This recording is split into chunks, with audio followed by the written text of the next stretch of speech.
जय शिवराय शेतकरी मित्रांनो, पीक विम्या संदर्भामध्ये महत्त्वाची अपडेट आलेली आहे. आता ज्या शेतकऱ्यांनी खरीप 2024चा आणि रब्बीचा पीक विमा काढलेला होता, काही शेतकऱ्यांच्या खात्यावर अग्रिमचे 25% रक्कम जर त्यांच्या खात्यात आलेली असेल, तर त्या शेतकऱ्यांना उर्वरित रक्कम म्हणजे 75% हिस्सा हा त्यांच्या खात्यात पात्र असलेल्या शेतकऱ्यांच्या खात्यावर वितरित होणार आहे. त्या संदर्भामध्ये महत्त्वाची अपडेट आहे. तर या चॅनल जर नवीन असाल तर सबस्क्राईब करायला विसरू नका. शेतकरी मित्रांनो, ज्या शेतकऱ्यांचा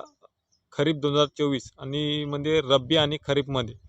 दोन्ही कालावधीत जर नुकसान झाले असेल आणि त्या शेतकऱ्यानं क्लेम केला असेल आणि त्यांचा क्लेम हा पात्र झाला असेल आणि तुमची कॅल्क्युलेटेड रक्कम जर तुमच्या स्टेटसवर जर दाखवत असेल, तुमचं जर चेक केल्यानंतर, तर त्या शेतकऱ्यांना जो काही उर्वरित 75% पीक विमा मिळायचा होता किंवा ज्या शेतकऱ्यांना 100% पीक विमा मिळायचा असेल,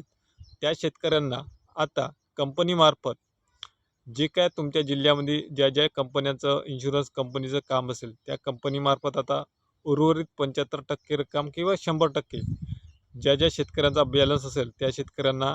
वितरित करण्यास कंपनीमार्फत आता सुरुवात झालेली आहे. तर त्यासोबतच आता त्यावेळी जे काही 25 अग्रिम आणि उर्वरित 75% रक्कम ही काही पीक विम्याची पॉलिसी होती, त्यानुसार ज्या काही भागामध्ये अतिवृष्टीनुसार किंवा नुकसानग्रस्त भाग असेल, तर त्या भागामध्ये जास्त नुकसान झाले असेल, त्यामध्ये आपल्या जिल्हाधिकारी असेल त्यांना अधिसूचना काढण्याचे अधिकार होते आणि अधिसूचना काढून तात्काळ त्यांना अग्रिम 25% हे मिळत होती. त्यासोबतच आता ज्या शेतकऱ्यांना